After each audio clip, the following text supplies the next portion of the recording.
Hello friends, स्वागत है आप सभी लोगों का उत्तराखंड जीके के इस नए वीडियो में। इस वीडियो में हम उत्तराखंड जीके से रिलेटेड जो पंवार वंश हुआ है उत्तराखंड पे शासन करने वाले, उनके बारे में हम अध्ययन करेंगे। तो वीडियो शुरू करने से पहले आप चैनल को सब्सक्राइब कर लें और बेल आइकन को प्रेस कर लें ताकि नई वीडियो का नोटिफिकेशन आपको मिलता रहे। इससे पहले हमने चंद्रवंश के बारे में डिस्कस किया था, या उत्तराखंड जीके के जितने भी वीडियो हैं वो आपको लिंक जो है वो इस वीडियो के डिस्क्रिप्शन में मिल जाएगा। जिन लोगों ने नहीं देखा वो देख सकते हैं। तो शुरू करते हैं पंवार राजवंश।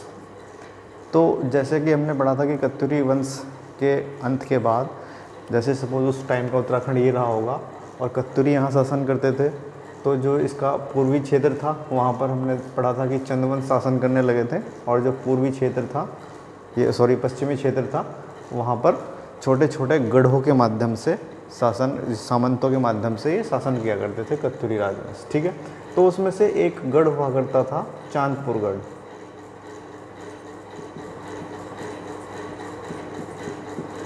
ठीक है, तो जो चांदपुर गढ़ हुआ करता था उसके प्रधान हुआ करते थे भानु प्रताप। ठीक है, तो यहाँ पर एक गुजरात से एक यात्री आए जिनका नाम था कनकपाल। ठीक है, ये गुजरात के यात्री थे कनकपाल, यहाँ पर यात्रा करने के लिए आए, और चांदपुर गढ़ के जो प्रधान थे भानु प्रताप, उनसे इनका संपर्क हुआ है। और चांदपुर गढ़ के प्रधान ने अपनी पुत्री का विवाह कनकपाल से किया है, और फिर चांदपुर गढ़ को जो है वो चांदपुर गढ़ में कनकपाल शासन करने लगे। तो इस तरीके से कनकपाल यहाँ चांदपुर गढ़ में एक छोटे से सामंत के माध्यम से या छोटे से एक राजा के माध्यम से शासन करने लगे, और एक अलग से जो नया राजवंश था पंवार राजवंश, उसकी स्थापना हुई है कनकपाल के द्वारा। ठीक है, तो इस तरीके से चांदपुर गढ़ी में कनकपाल के द्वारा पंवार राजवंश की स्थापना हुई है। फिर धीरे धीरे क्या करते तो और भी गढ़ हुआ करते थे यहाँ पर इस पूरे राज्य क्षेत्र में, जो उत्तराखंड का पश्चिमी क्षेत्र था। तो टोटल जो 52 गढ़ हुआ करते थे, 52 गढ़ हुआ करते थे। तो फिर इस चांदपुर गढ़ के एक शासक हुए हैं अजयपाल। ठीक है, तो अजयपाल ने क्या किया, इन सभी गढ़ों को मिलाकर एक बड़े राज्य का निर्माण किया है। ठीक है, और अपनी जो राजधानी है वो चांदपुर गढ़ में बनाई है। ठीक है, तो इस चीज़ की जो जानकारी है हमें, वो मनोदय काव्य एक संस्कृत का ग्रंथ है जो कि भरत कवि द्वारा लिखा गया है, उससे मिलती है कि अजयपाल एक नाम के शासक थे जिन्होंने 52 गढ़ों को मिलाकर एक नया राज्य की स्थापना की है, जिसको पंवार राजवंश कहा गया है। ठीक है, तो कई बार क्वेश्चन इस टाइप से आता है कि भाई पंवार राजवंश के जो वास्तविक संस्थापक थे वो कौन थे, तो हम आंसर मानेंगे अजयपाल, जिन्होंने 52 गढ़ों को जीतकर एक विशाल राज्य की स्थापना की है। अगर अजयपाल उसमें ऑप्शन में नहीं होते हैं कि भाई सबसे प्रथम शासक कौन थे पंवार राजवंश के, तो हम आंसर मारेंगे कनकपाल। ठीक है, तो इसमें कोई कन्फ्यूज़न नहीं होना चाहिए। तो इस टाइप से इन्होंने 52 गढ़ों को मिलाकर एक विशाल राज्य बनाया जिसको पंवार राजवंश कहा गया है, और उसकी जो राजधानी थी वो चांदपुर गढ़ बनाई है। राजधानी इन्होंने, जैसे बहुत ही बड़ा विस्तार राज्य हो गया और चांदपुर गढ़ एक कॉर्नर में था, तो पूरे राज्य को प्रशासन करने के लिए इन्होंने अपनी राजधानी जो है वो शिफ्ट की है यहाँ मिडिल में। ठीक है, जो जगह थी वो उसको कहा गया है देवलगढ़। ठीक है, तो पहले राजधानी चांदपुर गढ़ थी, फिर इसको शिफ्ट कर दिया देवलगढ़ में, और फिर देवलगढ़ के बाद इन्होंने शिफ्ट किया है राजधानी को श्रीनगर में। ठीक है, तो इस टाइप से अजयपाल ने पंवार राजवंश की स्थापना की है, और राजधानी चांदपुर गढ़ से देवलगढ़ और देवलगढ़ से श्रीनगर में शिफ्ट की है। इनके कार्यकाल में एक मुख्य चीज़ रही है कीर्तिचंद, जो कि उस टाइम पे जो चंद्रवंश के शासक हुआ करते थे उनका आक्रमण हुआ है अजयपाल के शासनकाल में। ठीक है, तो उसके बाद जैसे कि दिल्ली सल्तनत में शासन हुआ करता था बहलोल लोधी का, तो बहलोल लोधी ने उस टाइम पे जो यहाँ पर पंवार वंश के शासक हुआ करते थे बलभद्र शाह, उनको शाह की उपाधि दी थी। ठीक है, 1489 में। ठीक है, तो कई बार क्वेश्चन पूछा गया है कि सबसे पहले शासक कौन थे जिन्होंने शाह को अपने सरनेम में लगाया, तो बलभद्र शाह थे, जिनको ये उपाधि बहलोल लोधी ने दी थी। ठीक है, तो उसके बाद जितने भी शासक हुए हैं वो शाह की उपाधि को अपने सरनेम में यूज़ करने लगे।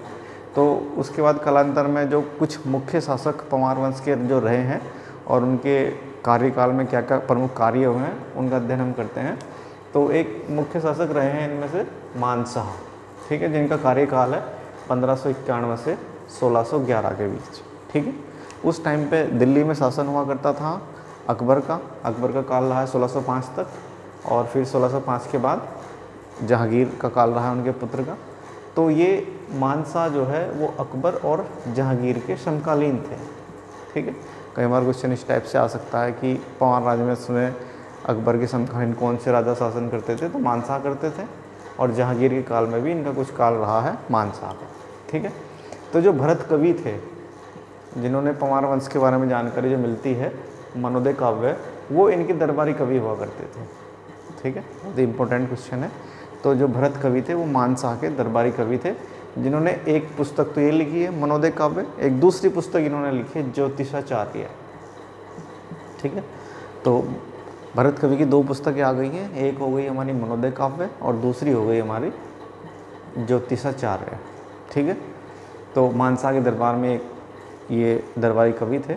उसके बाद इनके कार्यकाल में जो तिब्बत जो क्षेत्र था, ये वाला जो क्षेत्र था, इससे ये तिब्बत से अटैच था, और कुछ सिरमौर राज्य हुआ करता था एक, जो पश्चिमी क्षेत्र था ये। तो तिब्बत के दावा प्रांत पर इन्होंने आक्रमण किया है मानशाह ने, और उसके बाद संधि हो गई, और संधि में इन्होंने उनसे कर लेना स्टार्ट किया है। तो ये इनका प्रमुख कार्य रहा है मानशाह के कार्यकाल में, कि ये अकबर और जहांगीर के समकालीन थे, और तिब्बत के दावा प्रांत पर इन्होंने आक्रमण किया है और उनसे कर लेना स्टार्ट किया है, ठीक है। और इनके जो दरबारी कवि थे वो भरत कवि थे, ठीक है। उसके बाद जो शासन रहा है पंवार राजवंश पे, वो इनके पुत्र हुए हैं श्याम शाह, ठीक है, जिनका कार्यकाल है 1611 से लेकर 1631 तक, ठीक है।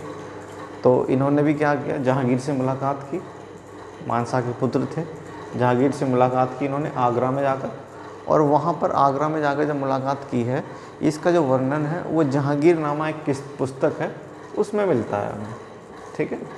जहांगीरनामा में इसका जिक्र मिलता है, और उसमें ये बताया गया है कि जो जहांगीरनामा जो पुस्तक है, तो उसमें एक घोड़ा एक हाथी इन्होंने जहांगीर से इनाम में प्राप्त किया है, ठीक है।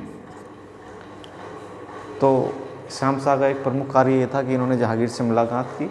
उसके बाद इनके कार्यकाल में एक जो पादरी थे जिनका नाम था एंतोनिया दे आंद्रोद, ठीक है, एंतोनिया दे आंद्रोद एक पादरी श्रीनगर आए थे।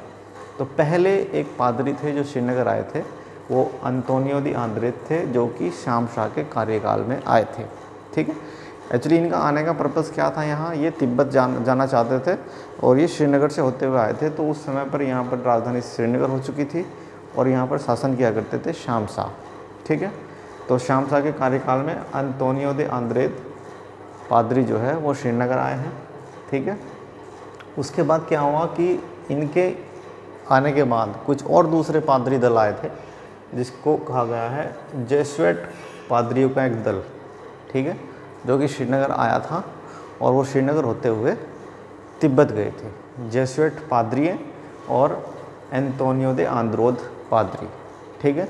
और इनके कार्यकाल में एक प्रमुख जो काम रहा है वो लक्ष्मी चंद, जो चंद वंश के शासक हुआ करते थे, उनके पुत्र थे त्रिमल चंद, ठीक है। तो त्रिमल चंद को उनके आंतरिक जो षड्यंत्र चल रहे थे उस वजह से गद्दी से हाथ धोना पड़ा, और उन्होंने त्रिमल चंद ने श्याम शाह के राज्य में यानी पंवार राज्य में शरण मांगी थी, और इन्होंने उसको शरण दी है त्रिमल चंद को, ठीक है।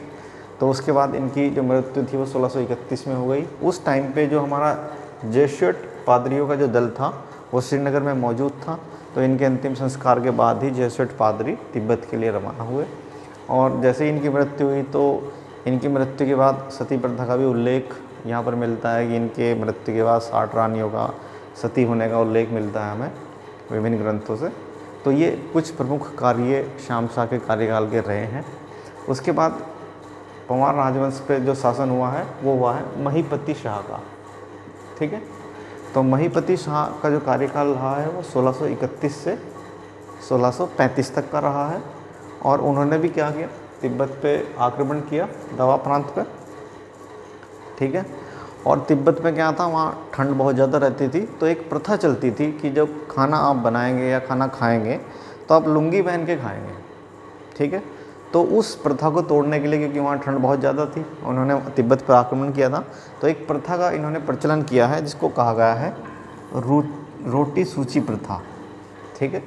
यानी कि अगर आप कपड़े पहन के भी खाना खाएंगे तो उस रोटी या बनाएंगे तो उस रोटी को सूची रोटी यानी शुद्ध रोटी कहा जाएगा। तो रोटी सूची प्रथा का प्रचलन किया था महीपति शाह ने, ठीक है, जिन्होंने कि दवा प्रांत पर जब आक्रमण किया था तो उस टाइम पे इसकी ज़रूरत पड़ी, तब इन्होंने ये प्रथा चलाई थी। उसके बाद इनके कार्यकाल में एक प्रमुख घटना हुई है कि ये हरिद्वार में जा रहे थे कुंभ के मेले में, तो वहाँ पर क्या हुआ कि जो नागा साधुओं की रैली थी वो निकल रही थी, तो उन्हें देख के ये बहुत ही रुष्ट हुए और उन्होंने नागा साधुओं की हत्या का ऑर्डर दे दिया। तो काफ़ी सारे नागा साधु इनके कार्यकाल में वहाँ पर मारे गए। ये इनका एक प्रमुख जो है कार्यकाल रहा है महीपति शाह का। एक बार हम रिपीट कर लेते हैं पूरे कार्यकाल को। तो सबसे पहले कनकपाल रहे हैं राजा, जिन्होंने जो गुजरात से चांदपुर गढ़ी की यात्रा पर आए थे और भानु प्रताप ने अपनी पुत्री का विवाह किया और चांदपुर गढ़ी पे शासन करने लगे। उसके बाद चांदपुर गढ़ी पे जो है वो अजयपाल नाम के शासक हुए, जिन्होंने 52 गढ़ों को जीत लिया और एक विशाल राज्य की स्थापना की है। इस चीज़ की जो जानकारी है वो हमें मनोदय काव्य से मिलती है, जिसकी रचना भरत कवि ने की है। भरत कवि क्या थे कि मानसा के राजकीय दरबारी कवि थे, जिन्होंने एक दूसरी पुस्तक और लिखी थी ज्योतिषाचार्य, ठीक है। तो अजयपाल के जो है वो चांदपुर गढ़ को अपनी राजधानी बनाया और राजधानी को फिर इन्होंने शिफ्ट किया है देवलगढ़ और देवलगढ़ से श्रीनगर। एक प्रमुख कार्य इनके कार्यकाल का रहा है कीर्तिचंद का आक्रमण, यानी कि जो चंद्रवंश था उस समय में जो है वो चंद्रवंश में कीर्तिचंद का शासन हुआ करता था और उन्होंने आक्रमण किया है अजयपाल को, ठीक है। तो उसके बाद जो शासक हुए हैं उन्होंने क्या किया कि शाह की उपाधि, सरनेम में शाह जोड़ना स्टार्ट किया है। सबसे पहले जो शासक हुए हैं जिन्होंने शाह की उपाधि धारण की है वो बलभद्र शाह हुए हैं, ठीक है, जिनको जो शाह की उपाधि थी वो बहलोल लोधी ने दी थी 1489 में, ठीक है।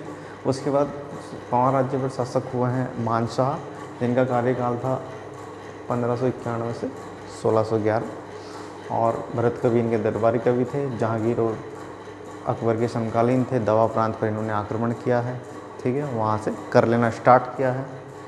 तो उसके बाद इनके पुत्र श्याम शाह शासक बने हैं, ठीक है, जिन्होंने जहांगीर से मुलाकात की आगरा में जाकर और वहाँ से एक घोड़ा और एक हाथी इनाम में प्राप्त किया है, जिसकी जानकारी हमें जहांगीर नामा से प्राप्त होती है, ठीक है। उसके बाद इनके कार्यकाल का श्याम शाह कार्यकाल का एक प्रमुख घटना ये थी कि पादरी जो थे, पहले पादरी अंतोनियो दी आंद्रेदो आए हैं। उसके बाद पादरियों का एक दल था, जेसुइट पादरियों का एक दल, वो श्रीनगर होते हुए तिब्बत गया है, ठीक है। और इनकी मृत्यु के बाद 60 रानियों के सती होने का उल्लेख भी मिलता है, ठीक है। उसके बाद राजा बने हैं महीपति शाह, जो कि तिब्बत पर आक्रमण किया इन्होंने और सूची रोटी प्रथा का प्रचलन किया है, ताकि पूरे कपड़े पहन के रोटी बनाई जा सके और खाई जा सके, ठीक है। और उसके बाद इन्होंने कुंभ के मेले में नागा साधुओं की हत्या कराई है। तो ये प्रमुख कार्यकाल रहे हैं कुछ राजाओं के। उसके बाद जो नेक्स्ट राजा हुए हैं 1635 के बाद, उनको हम अभी डिस्कस करते हैं।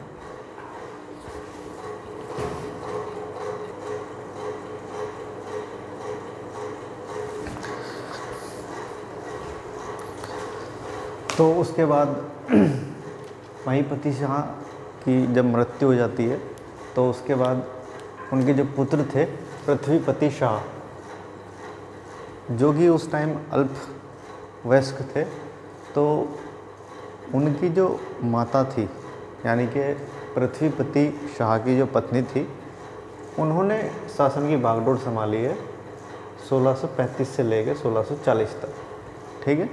तो इसी जिस टाइम पे उनके जो पुत्र थे यानी पृथ्वीपति शाह वो अल्पवयस्क थे, तो दिल्ली के जो मुग़ल थे उन्होंने इस जो है क्षण का लाभ उठाते हुए मुग़ल सेना नवाजत खां के नेतृत्व में एक सेना भेजी है पंवार राजवंश पर आक्रमण करने के लिए 1636 में, ठीक है। उस युद्ध में क्या हुआ कि जो मुग़ल सेना थी वो पराजित हुई और उनके जो सैनिक थे उनको बंदी बना लिया गया। और जो रानी थी महीपति शाह की जो वाइफ थी, उन्होंने उन मुग़ल सैनिकों के नाक कान कटवा दिए। तब से जो ये रानी थी वो नाक कटी रानी के नाम से फेमस हो गई। ठीक है, तो फिर 1940 में इन जो पृथ्वीपति शाह थे वो गद्दी पर बैठे हैं। ठीक है, और फिर दोबारा से शाहजहाँ ने खलीलुल्लाह खां के नेतृत्व में पंवार राज्य पर आक्रमण करने के लिए सेना भेजी है। और उसमें अभियान में जो सिरमौर राज्य था और जो चंद राज्य था, चंदवंश पर उस टाइम बाज बहादुर शाह शासन करते थे, और जो सिरमौर राज्य था उन्होंने इस आक्रमण में मुग़लों के सहायता की है पंवार राजवंश पे आक्रमण करने में। तो उस आक्रमण में, उस युद्ध में पंवार राजवंश पराजित हो जाता है। और जो दून क्षेत्र था, ये वाला जो क्षेत्र था, ये इनके हाथ से निकल जाता है। ठीक है, तो इस क्षेत्र को मुग़ल चतुर्भुज चौहान को देकर वापस चले गए और यहाँ पर चतुर्भुज चौहान शासन करने लगे इस क्षेत्र पर, जो ये दून क्षेत्र था। तो पंवार राजवंश ने इस दून क्षेत्र को वापस प्राप्त करने के लिए छापामार युद्ध जारी रखा। और फिर चतुर्भुज चौहान ने इनकी कंप्लेन मुग़ल से की है। तो फिर दोबारा से मुग़ल यहाँ पर आक्रमण करने के लिए आए हैं कासिम खां के नेतृत्व में। ठीक है, तो कासिम खां के नेतृत्व में मुग़ल सेना वापस आई है दून क्षेत्र पर पंवार राजवंश पर आक्रमण करने के लिए। तब यहाँ पर क्या एक संधि हुई है पंवार राजवंश और मुग़लों के बीच में। ठीक है, तो इसी बीच जो शाहजहाँ थे उनकी मृत्यु हो चुकी होती है वहाँ पर, और उनके जो पुत्र थे दारा शिकोह और औरंगजेब, उनमें आपस में जो उसका राज्य के लिए अधिकार का जो युद्ध था वो शुरू हो जाता है। और दारा शिकोह की मृत्यु हो जाती है। तो दारा शिकोह के जो पुत्र थे सुलेमान शिकोह, ठीक है, वो शरण लेने के लिए उत्तराखंड में आते हैं। तो पहले वो चंदवंश में जाते हैं, तो चंदवंश ने उन्हें उपहार स्वरूप भेंट देकर पंवार राजवंश की तरफ शिफ्ट कर दिया है। और फिर पंवार वंश के जो शासक थे पृथ्वीपति शाह, उन्होंने सुलेमान शिकोह को शरण दी है। ठीक है, तो पृथ्वीपति शाह के जो पुत्र थे मेदिनी शाह, ठीक है, मेदिनी शाह ने उस खतरे को भांपते हुए कि सुलेमान शिकोह को अपने राज्य में शरण देना एक खतरा हो सकता है हमारे लिए, उन्होंने मेदिनी शाह ने क्या किया, सुलेमान शिकोह को पकड़कर जो जयसिंह हुआ करते थे उनके सहयोगी मुग़ल के, उनके पुत्र राम सिंह को सौंप दिया था। इस तरीके से उन्होंने एक जो मुग़ल सेना की तरफ से जो खतरा पंवार राज्य पर मंडरा रहा था, सुलेमान शिकोह को शरण देने के बाद, तो उस खतरे को इन्होंने टाल दिया है पृथ्वीपति शाह के पुत्र मेदिनी शाह ने। तो जैसे ही इन्होंने सुलेमान शिकोह को राम सिंह को सौंप दिया, तो औरंगजेब की तरफ से मेदिनी शाह का एक सॉफ्ट कॉर्नर बन गया। और फिर जब मेदिनी शाह पंवार राजवंश पर शासन करने के लिए स्थापित हुए हैं 1664 में, तब औरंगजेब ने मेदिनी शाह के जो राज तिलक हुआ है उसमें एक खिल्लत भेजी है। खिल्लत मतलब एक उपहार स्वरूप भेंट हुआ करती थी, कपड़ा वगैरह जो रहा करता था उस टाइम पे, वो इन्होंने मेदिनी शाह को भेजी है 1664 में जब इनका राज तिलक हुआ है। और ये जो दून क्षेत्र था, जो ये संधि हुई थी, तो इस क्षेत्र को उन्होंने औरंगजेब से वापस प्राप्त कर लिया है। ठीक है, तो उसके बाद जो बाज बहादुर चंदवंश पे शासन किया करते थे, उन्होंने आक्रमण किया है पंवार राज्यवंश। ठीक है, जिसकी जो कंप्लेन थी इन्होंने औरंगजेब से की है। तब फिर औरंगजेब ने ये जो तराई क्षेत्र हुआ करता था, ये वाला चंदवंश का, इस तराई क्षेत्र पर आक्रमण किया है औरंगजेब ने और तराई क्षेत्र पर अधिकार कर लिया। ठीक है, और मेदिनी शाह के कार्यकाल में एक प्रमुख क्या कारण हुआ कि जैसे यहाँ पर तराई क्षेत्र में मुग़लों का अधिकार हो गया, तो जो पंवार राजवंश था उन्होंने जो ये नेपाल के जो रैका थे, ठीक है, इनसे संधि की है। और इस संधि में पंवार वंश ने द्वारहाट और दूनागिरी पर अधिकार कर लिया और रैका ने चंपावत क्षेत्र पर अधिकार कर लिया। तो ये प्रमुख घटनाएं मेदिनी शाह के कार्यकाल की रही हैं। ठीक है, एक बार हम रिकॉल कर लेते हैं सभी को। तो महीपति शाह की मृत्यु के बाद उनके पुत्र पृथ्वीपति शाह, जो कि अल्पवयस्क थे, तो 1640 में शासन करना स्टार्ट करते हैं पृथ्वीपति शाह। उससे पहले जो 5 वर्ष का कार्यकाल रहा है वो महीपति शाह की पत्नी का रहा है, जिनको कि पंवार राजवंश के इतिहास में नागकटी रानी के नाम से जाना जाता है, जिन्होंने मुग़ल जो आक्रमणकारी आए थे उनके नाक कान कटवा दिए थे। उसके बाद महीपति शाह के कार्यकाल में शाहजहाँ ने आक्रमण किया है, सिरमौर और चंद्रवंश के राजा बाज बहादुर ने उनकी सहायता की है, जिससे कि जो दून क्षेत्र था वो पंवार वंश के हाथ से निकल गया और मुग़ल सेना छत्रभुज चौहान को सौंपकर उसको वापस लौट गई। लेकिन पंवार राजवंश ने दून क्षेत्र को प्राप्त करने के लिए छापामार युद्ध जारी रखा, ठीक है। और फिर इस छापामार युद्ध से परेशान होकर दोबारा कासिम खां के नेतृत्व में मुग़ल सेना आई है, और जिसने कि पंवार राजवंश और मुग़ल सेना के बीच में एक संधि हुई, ठीक है। उसके बाद इनके जो पुत्र थे मेदिनी शाह, उन्होंने सुलेमान सिको को वापस जो थी वो राम सिंह को सौंप दिया था। सुलेमान सिको को शरण देने का जो पक्ष में थे वो पृथ्वीपति शाह थे कि अगर कोई शरणार्थी हमारे राज्य में शरण मांगने के लिए आया है तो उसको शरण देनी चाहिए। लेकिन जो उनके पुत्र थे मेदिनी शाह, वो उनको शरण देने से जो खतरा उत्पन्न हो रहा था पंवार राज्यवंश पे, उसको भाप गए थे और उन्होंने सुलेमान सिको को जयसिंह के पुत्र राम सिंह को वापस कर दिया, ठीक है। उसके बाद मेदिनी शाह शासक बने हैं 1664 में, जो कि औरंगजेब के एक मतलब सॉफ्ट कॉर्नर रहे हैं। उन्होंने औरंगजेब जैसे इनका राज तिलक होता है तो औरंगजेब ने इनके लिए खिल्लत भेजी है और जो दून क्षेत्र था वो इनको वापस कर दिया है, ठीक है। बाज बहादुर चंद का आक्रमण हुआ है इनके कार्यकाल में मेदिनी शाह के, ठीक है, और जिसकी कंप्लेन इन्होंने औरंगजेब से की। फिर औरंगजेब ने तराई क्षेत्र पर आक्रमण करके चंद्रवंश से तराई क्षेत्र वापस ले लिया, ठीक है।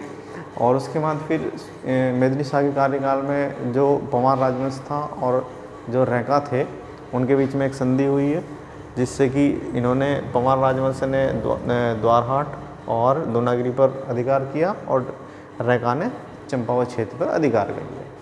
तो ये प्रमुख कार्य कर रहे हैं मेदिनी शाह के कार्यकाल के। उसके बाद शासन पंवार राजवंश पे आया है फतेह शाह का, जो कि 1684 से 1716 तक इनका शासन रहा है।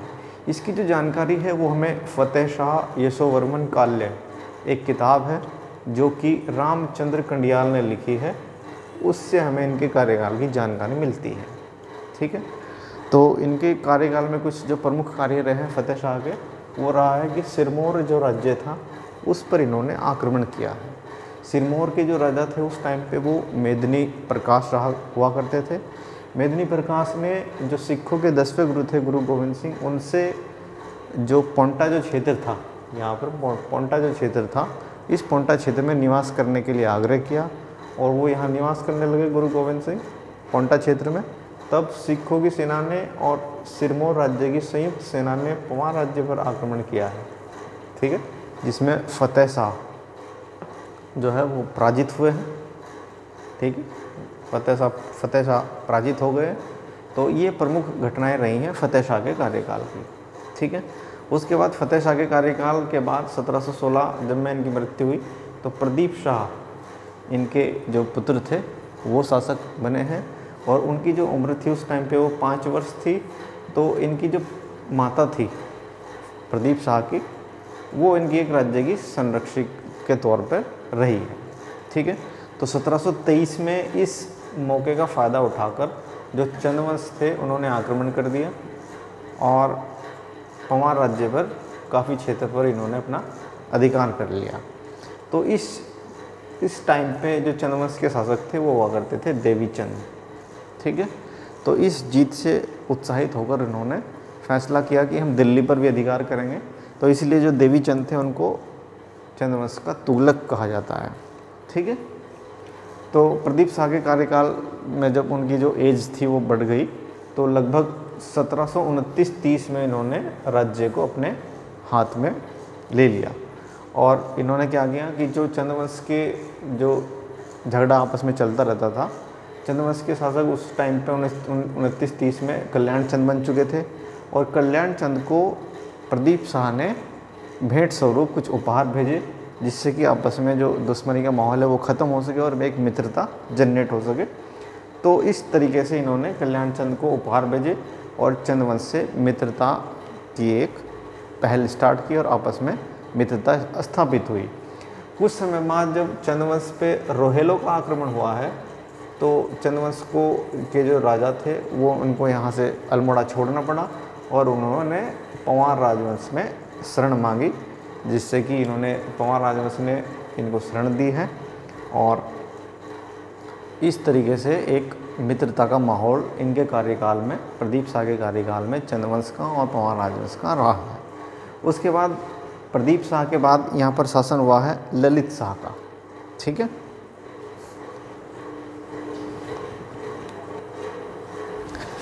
तो उसके बाद फिर ललित शाह शासन करने के लिए आए हैं पंवार राजवंश पर, जिन्होंने 1772 में शासन स्टार्ट किया है और 80 तक इन्होंने शासन किया है। छोटा कार्यकाल रहा है इनका, जो कि प्रदीप शाह के पुत्र थे ये। ठीक है, इनके कार्यकाल में कुछ प्रमुख जो घटनाएं हुई हैं वो देखते हैं हम।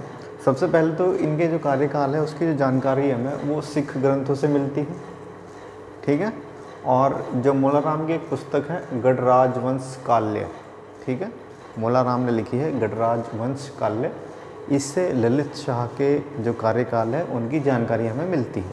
अब इनके कार्यकाल में कुछ जो प्रमुख घटनाएं रही हैं उनको देखते हैं। 1775 और 1778 इन 2 ईयर में सिखों ने दून क्षेत्र में आक्रमण किया है और वहाँ पर लूटमार की है। ठीक है, तो इस तरीके से फिर जो सिरमौर राज्य था ये वाला, ललित शाह ने सिरमौर राज्य पर आक्रमण किया है 1779 में।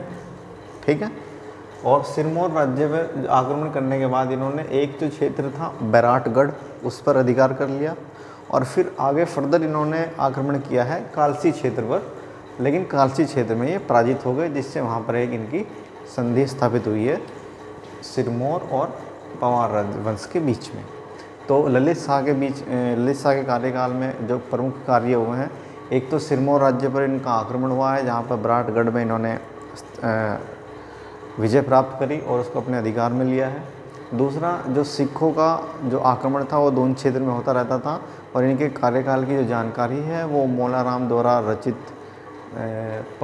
गढ़राज वंश काल्य से मिलती है और सिख ग्रंथों से मिलती है। ठीक है, उसके बाद इनकी मृत्यु के बाद जयकृत शाह, जो कि 1780 से 85 तक इनका शासनकाल रहा है, वो शासन करने के लिए आए हैं पंवार राजवंश में। ठीक है, इनका जो कार्यकाल रहा है वो बहुत ही षड्यंत्र से भरा रहा है। अनेक विद्रोह, अनेक षड्यंत्र जयकृत शाह के कार्यकाल में हुए हैं। इधर सिखों ने काफ़ी लूटमार मचाई है दून क्षेत्र में, तो सिखों की बार बार लूट से परेशान होकर इन्होंने सिखों से संधि की है और उनको एक कर, राखी कर जिसको कहा गया है, वो सिखों को देना स्वीकार किया है, जो कि लूटमार ना करने के एवज में दिया जाता था। ठीक है, तो जयकृत शाह ने सिखों को राखी कर देना स्टार्ट किया है, जो कि उपज का 5वां भाग हुआ करता था। ठीक है, उपज का 5वां भाग हुआ करता था, जो कि सिखों द्वारा वसूला जाता था पंवार राजवंश से, जिसका पर्पज़ क्या था, लूट मार से बचने के लिए। ठीक है, तो उसके बाद षड्यंत्रों के अनेकों जो षड्यंत्र और विद्रोह हुए, उसमें 1785 में इनकी एक षड्यंत्र के द्वारा इनकी मृत्यु हो जाती है जयकृत शाह की। उसके बाद इनके जो भाई थे प्रद्युम्न शाह, वो शासन करने के लिए आए हैं 1785 में। ठीक है, तो इन 1785 से लेकर 1804 तक इनका कार्यकाल रहा है प्रद्युम्न शाह का। इनके कार्यकाल में जो प्रमुख जो घटनाएं रही हैं प्रद्युम्न शाह के कार्यकाल में, सबसे इम्पोर्टेंट घटना रही है 1790 में गोरखों ने आक्रमण किया है चंद्रवंश पे और महेंद्र चंद, जो कि उनके अंतिम शासक हुआ करते थे, उनको अपदस्थ करके गोरखों ने चंद्रवंश यानी कुमाऊं क्षेत्र पर अधिकार कर लिया। ठीक है, 1790 में। उस टाइम पे पंवार राजवंश में प्रद्युम्न शाह शासन किया करते थे। उस जीत से उत्साहित होकर गोरखों ने 1791 में पंवार राजवंश पर भी आक्रमण किया है, लेकिन पंवार राजवंश से वो पराजित हुए। ठीक है, उसके फिर 10-15 साल बाद इन्होंने 1804 में, ठीक है, अमर सिंह थापा और हस्तिदल चौरसिया के नेतृत्व में पंवार राजवंश पर आक्रमण किया है और विजय हासिल हुई है इन्हें। और जो प्रद्युम्न शाह थे वो युद्ध में मारे गए और इनके जो पुत्र थे सुदर्शन शाह, उनको अपदस्थ करके हरिद्वार भेज दिया। तो हरिद्वार में वो रहकर स्वतंत्र होने का प्रयास करने लगे, फिर इन्होंने सुदर्शन शाह ने इनकी जो कंप्लेंट थी वो अंग्रेज शासन किया करते थे उस टाइम पे दिल्ली में, और अंग्रेज शासन जो गवर्नर हुआ करते थे उनसे सहायता मांगी है। तब अंग्रेजी सेना और सुदर्शन शाह की सेना ने गोरखों से युद्ध किया है 1804 में, और 1804 में युद्ध में इन्होंने गोरखों को पराजित कर दिया और गोरखों वापस नेपाल लौट गए। तब इस क्षेत्र पर जो था वो अंग्रेजी शासन हो गया। तब ये जो उत्तराखंड का पवार राज्य था ये 2 पार्ट में डिवाइड कर दिया गया है। एक को कहा गया है ब्रिटिश गढ़वाल और दूसरे को कहा गया है टिहरी रियासत। ठीक है, तो जो टिहरी रियासत थी उसका शासन मिला है सुदर्शन शाह को, और जो ब्रिटिश गढ़वाल था वो अंग्रेज़ों के पास चला गया। ठीक है, तो टिहरी रियासत में शासन करने के लिए सुदर्शन शाह आए हैं 1815 में, यानी कि जो 1804 से लेकर 1815 तक का कार्यकाल रहा है इस क्षेत्र में वो रहा है हमारा गोरखों का। ठीक है, उसके बाद सुदर्शन शाह आए हैं 1815 में टिहरी रियासत में शासन करने के लिए। इसके बाद सुदर्शन शाह के बाद यहाँ पर बहुत सारे राजा हुए हैं, जैसे कि भवानी शाह, प्रताप शाह, कीर्ति शाह, नरेंद्र शाह, और जो अंतिम शासक रहे हैं टिहरी रियासत के वो रहे हैं मानवेंद्र शाह। ठीक है, मानवेंद्र शाह ने 1 अगस्त 1949 को विलय पत्र पर साइन करके टिहरी रियासत को भारत के एक अधीनस्थ यानी कि उत्तर प्रदेश में विलय हुआ है इनका, और टिहरी एक जिले के रूप में स्थापित हुआ है। तो ये था हमारा जो पवार राजवंश से जुड़े कुछ जो राजा प्रमुख राजा हुए हैं और उनकी कार्यकाल में कुछ जो प्रमुख घटनाएं हुई हैं। तो उम्मीद करता हूँ कि आपको वीडियो पसंद आया होगा। इसके बाद हम टिहरी रियासत या फिर जो पवार राजवंश था उनके प्रमुख कर प्रशासन किस टाइप से चलाते थे उसका अध्ययन हम नेक्स्ट वीडियो में करेंगे। Thank you.